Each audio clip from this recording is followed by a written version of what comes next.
Cool. So I'm Abraham. I'm one of the developers at the Zoover team, and hopefully we'll enlighten you about how we're actually using React on the new Zoover homepage, because we're actually migrating the old tech stack to full JavaScript. So we're using Node, React, and Redux for now. So the first thing is, why did we choose to go for React? Because we came from a background of using .NET and really like old stuff, and old stuff because they're using like a really old version. So the main idea was that we're also migrating the We're Online team. So we decided to have the same tech stack so we can actually share knowledge and share components on both sides and stuff like that. And also create isolated components, and of course be part of the cool kids and go on the bandwagon. And of course, a year ago we didn't know where to start. So what we actually do was went to GitHub and started reading code. So one of our examples was React Bootstrap, Material UI, and Google Material Components. They all have like similar patterns or way they use the components, but you could get easily an idea how they reuse components and make it more useful across if you create a library as such. So yeah, we decided to go for isolated components and no CSS at all. So this means everything is inline. But what this really implies is that there's no media queries, there's no override. What do I mean by this? Is that you cannot do that famous important tag on CSS or rewrite whatever crap you've done before. So there's no way around it. There's no CSS animations. And also there's like no CSS states. This means that there's no like hover state, active state, and all that stuff. You have to replicate that in JavaScript. No CSS. Cascading stuff. Yeah. No cascading. Yeah. So. And what else? Also you have to be careful with that extra markup. What I mean by this is that if you remember the presentation before on the render function, you always need to wrap whatever you're going to render inside like a wrapper. So if you're not careful enough, you might end up adding a lot of extra divs or wrappers just because you don't know what to put there. And at the end, you might end up with a lot of extra markup that you don't need. So you also have to be careful with that. And also the isolated components is great because you just only need to feed the data. So if you're sharing this to another developer that is not like really front-ender, you just only fetch it like, he just sends the JSON and the component will work. Will look amazing, and he doesn't have to do anything, just to send data. And in the worst case, you can also use a style prop. So if you need to override something, you can send a full style and recolor the component or add additional like details. And we base our components on the atomic design. I don't know if you guys are aware of this. But the idea is that you start building really small things and then grow with bigger elements. So by this, I mean you can start doing like a basic tag, which could be an H1, a button, or whatever, but like a real simple component. And a bigger component could be a header. It will be by joining other components. So a header is made of a button or an navigation or other stuff. But in essence, they're just isolated components combined together. So that's like really, really cool stuff. And you can take really good advantage of it. And some of the tools we're using right now is React Style Digest, which is really awesome if you want to work with the designers, because one of the issues we have right now is that we wanted to make it like pixel perfect. And the React Style Guide is it basically creates like a style guide where the designers can actually play with it. And you just deliver your components, and they can actually see how they do it. And you can even like modify the data here, and it will get updated. So they can actually test like really awful cases or extreme cases with super long names or stuff that you don't expect but might happen. So you can also like use this as test case. So this is like really, really good. So you can work with your designers.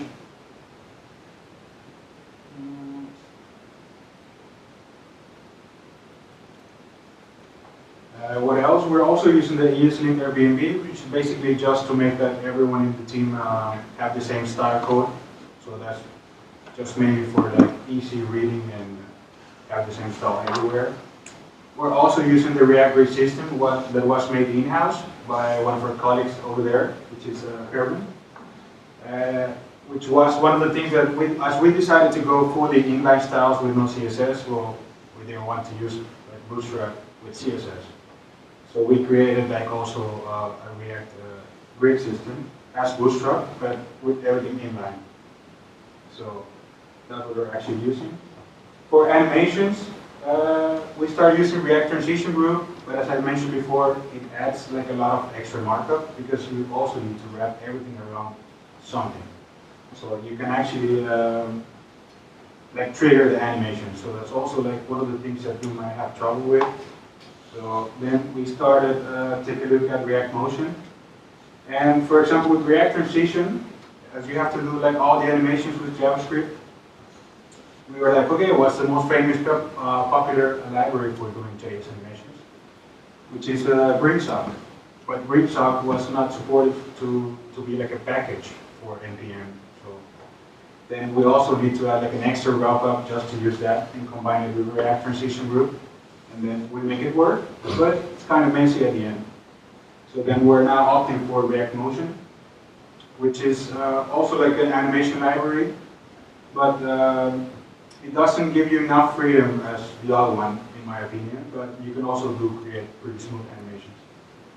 And also another tool that we're using is Zeppelin. I don't know if you guys know it, but this is well, it's basically a tool that if your designers give you a component design, you don't have to be like to be side asking you like, hey, give me the numbers for the font or the color or whatever. You can actually just send you this, and you can see what do you need to put on the actual component. So this will also make it more fast development and interaction with your designers. Also, we're using the mobile detect because we're also using, we're doing an isomorphic application, which means that we also render all the HTML on the server and then it converts to a normal JS application. And for A/B testing, we use the React A/B testing, which is also supports to create to put two different components and test them, but also, as I mentioned before, it adds the extra markup that dips around everything just to make this test. And for the version, for the style guide, some recommendation is that you make sure to use the version tags if you create this library. Because, for example, we started creating a lot of experiments, and sometimes you just need to reuse some stuff you've done before. So you can actually go back in history and use that library to just recreate whatever you want to do again. Also, it can be helpful, as I said before, to use it to recreate bad examples or stuff that you don't expect in your components. And well, it will make your designers more happy. And this is our actual style guide.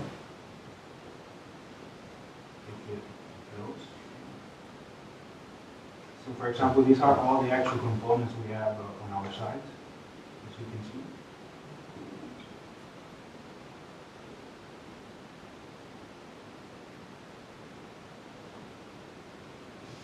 For example, these were the images, what the cookie bar was. And for example, in this case,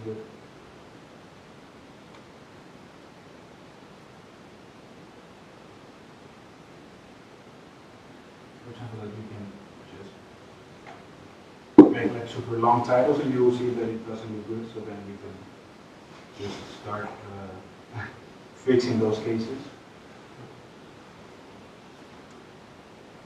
And well, and every time you update the library, then you will see like an update also here.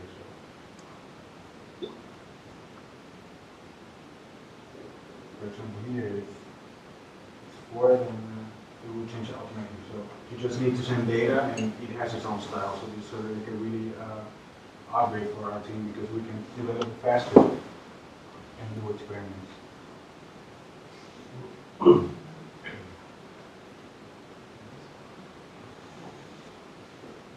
Well, for the linting, it can be your friend and also your worst enemy. In our case, we're being too strict at the beginning because Airbnb has some really annoying, I would say, rules. Because it doesn't let you use the DOM, for example, or the DOM finder in the React library. But sometimes you do need it. In one example that I can remember right now, for example, you need to disable like the scrolling on a phone. You actually need to add like something to the DOM to actually remove that. But then the linter will be like, no, you cannot use it, so then you need to disable the rules. Also, another good example is that it mentions that you cannot add like a click event or something to an attack element that is not interactive. This means that adding, like, for example, a click event to a div, so we'll start complaining. And then we're being super strict about that, and we're using like buttons instead of divs everywhere. And at some point, as you know, buttons have some really legacy code, and you cannot like override them. So then some stuff started looking weird on different browsers, so then we needed to rewrite some stuff because of that. So yeah, sometimes just go with your gut and don't trust that much the linter, but it's good for code style on the grid.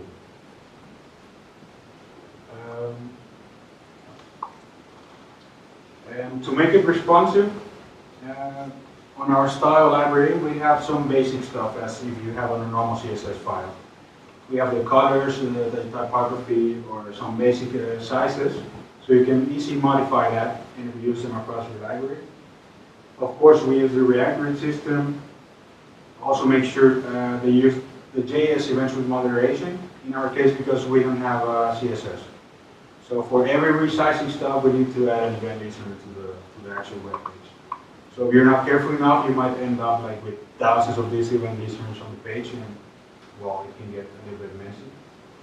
But then you can also use the debounce and the throttle functions, which means that you can, like for example, if one function is firing like 1,000 times, you just get it once, or also like just minimize the fire rate of that function. So it's a lot of tricky stuff that you need to do on full JavaScript because we're not using in CSS. It goes also for the responsive typography and images, as we're not using media queries because we can't. We have to use the resize function of JavaScript. So for example, in our case, if you resize the window, we have an event listener just for a font or an H1 tag, so we can actually change the size for different devices.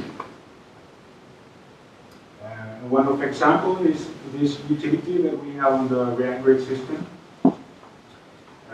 which actually returns the size of the device. So you can actually do something or change the style based on this size. If you don't understand what is happening on the back, is the thing that I mentioned before, that we're actually adding these event listeners to the window. As you can see here, the window resize. So on every resize, we're actually sending the actual size of the device. So on your CSS or the inline CSS JavaScript file, you will know what style you need to render.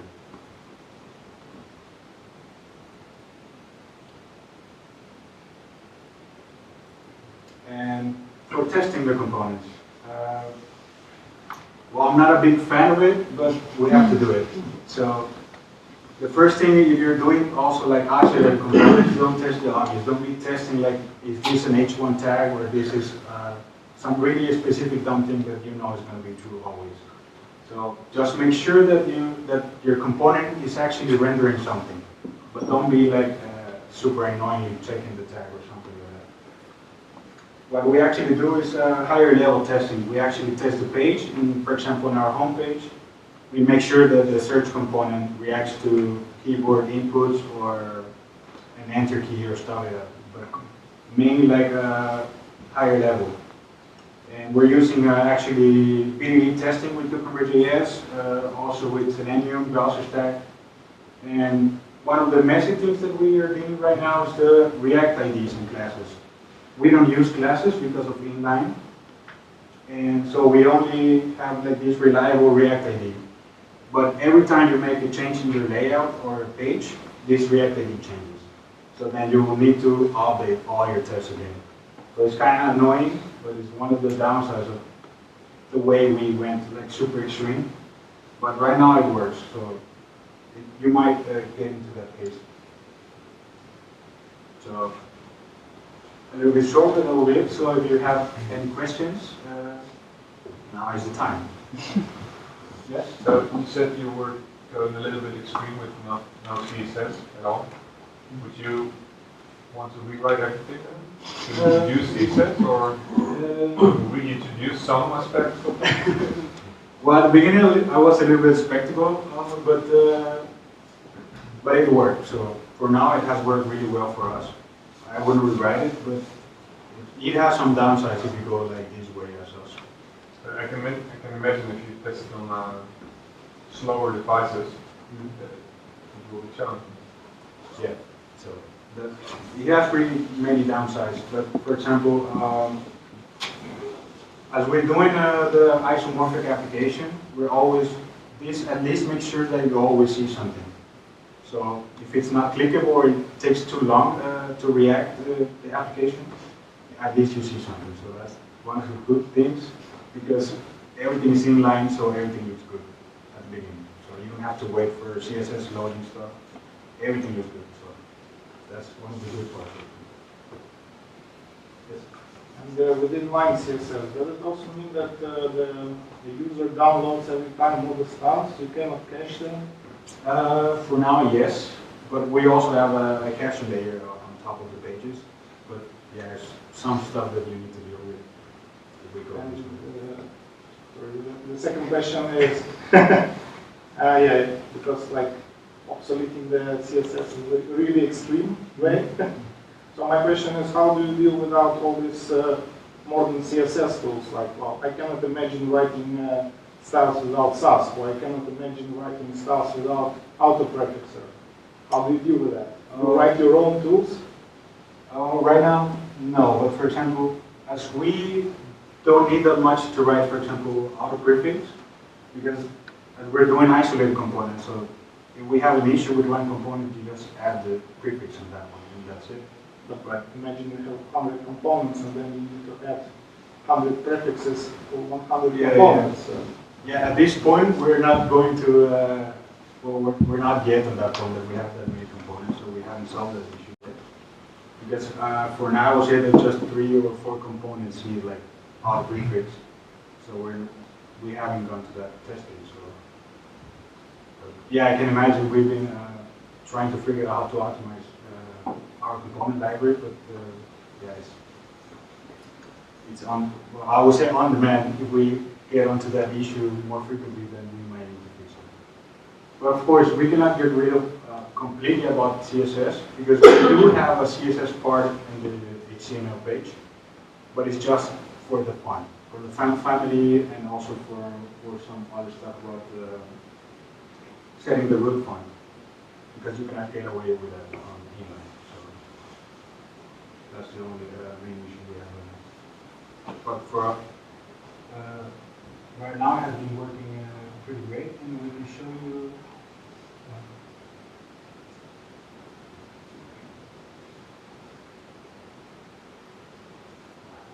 An example. If you want to, for example, give a try with your team, I would suggest that you can start small, for example, with a typography component, which would be just an h1 tag, which is a pure function, and you're basically just returning the h1 with a style, and that's it. So if you have, for example, a team and you're starting with these new front-end developers, you can start using this, and you can start growing, building bigger components. And for example, for the case that I was saying on you actually need to rewrite a lot of stuff for just for the hover state.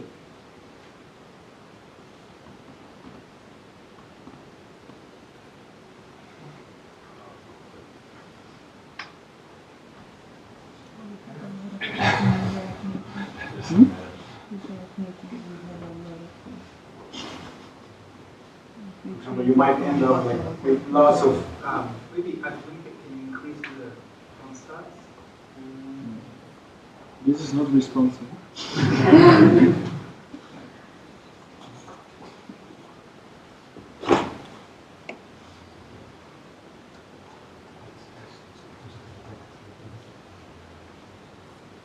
So okay like this or bigger? A little bit more? That's the age difference. Alright, cool.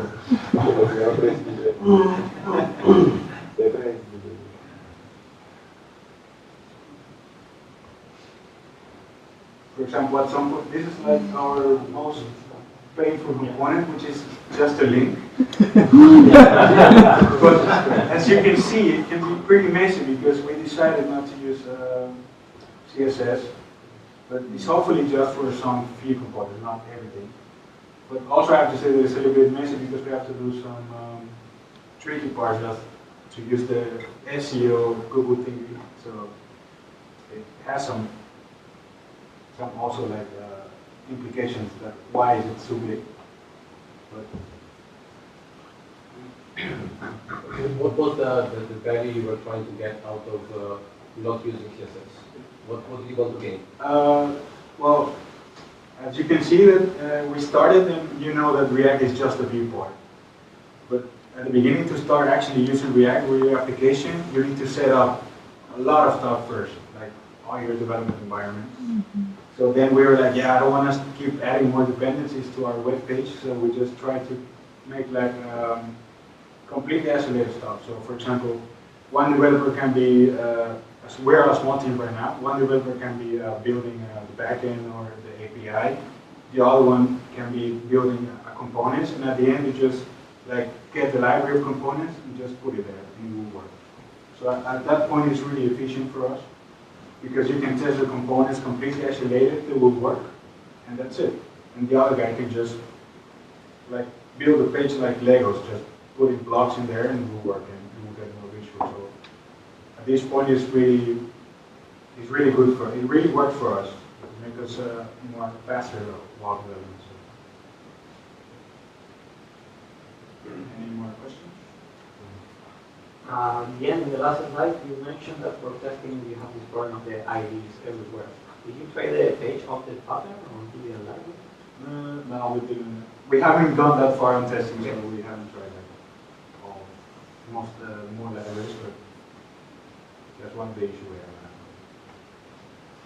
Maybe one last question on testing. Do you do any sort of visual testing? So trying to understand if the page looks good, not only behaves correctly, but also looks good? Well, on that case, we haven't gone that far. We just test, like, for example, Ruby, like for a tablet or phone or desktop, and that's it. And we'll just make sure that the component actually, the only way that you can test it is just by checking the style or that some element is present there. But that's it. Any other, or taking screenshots, but that's mainly it. And with process tag, we're kind of limited right now, so we're just testing like basic functionality of the homepage as is right now. But just the search, which is one of the most important components right now. So we just now just make sure that the search works, and that's it. On the keystrokes, you should return something, or it should work with the keyboard. Mainly like higher level stuff. Something else? One question. You started before this with the .NET, you said it was pretty old with them. I was wondering if the business case turned out right. So you said, well, we wanted to do this new thing, maybe a bigger philosophy, part of the cool. Oh, well, yeah, it's also because, as you mentioned, a little detail that this project was actually, it's outsourced to another company. So right now we're doing it in-house so we can make changes faster. So that's also one of the reasons. But it's if you compare it to the, you have two stacks now. Yeah, well, for example, with the outsourced team in Romania, we asked him for something that's way too long. And right now, but it's mainly because it's in-house, I guess, the advantage. So it's not, yeah. Just that ignorant back ender, so I don't really, I'm not familiar with CSS and I'm not pragmatic. I'm trying to stay away from it for several years. It's so good. But I was wondering, just you know, cascading style sheet stuff, can't you just add a style sheet to each component on its own? Yeah. And then if it's living inside a bigger context, try to inherit from the parent context style sheet, instead of having to write all that boilerplate stuff that then eventually turns around, comes alive and eats you. Well, it could be. I'm just wondering, isn't that what CSS is for? Right? Yeah. No, it's not what CSS is for. I've seen someone who's working with per component. They also have a folder next to that component with the CSS. Yeah. So you can split it up for No, if you embed it in foreign pages, but we do a lot, and it's almost never works. If we don't get around not using the CSS animation, we have to do it in Reactive. They are right about the PHP. Embed React stuff in foreign pages. Oh, but the problem, It's very, very hard to get your students to.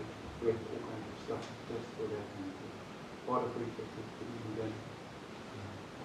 Yeah. can't you use a namespace or CSS?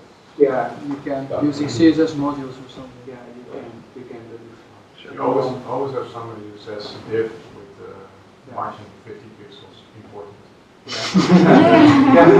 Then that's only everything. Right? Yeah. Because in their website it's Prefer good, but prefer doing the roots with CSS. Okay, well then I'll stay in the back. that's good. But they do grumpy backend developer. Now that you say that, we should actually start linting CSS. And if there's Of course, important but in you there, cannot- we don't do that. I No, don't but you know. cannot link your third party. Yeah, that's true. Yeah. That's their problem, right? Yeah. Their contract. I frame everything. Yeah, I probably have it. I wonder.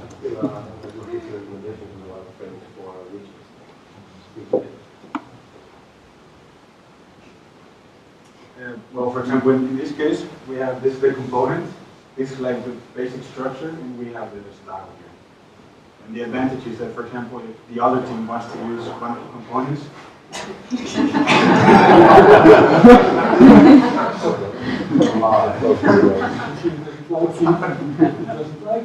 if the other team wants to use one for components, he just install the library, grab the components and the data in Zoover. He doesn't need to import like any CSS and stuff like that.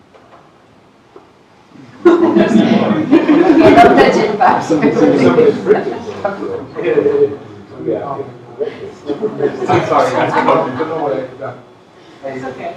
Get to the monster.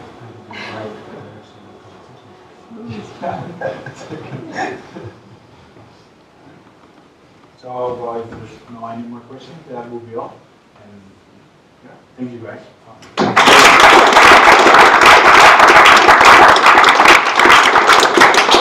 So we have a few more beers, maybe, or something to drink, and we can linger around until 9. So let's chat a little bit more.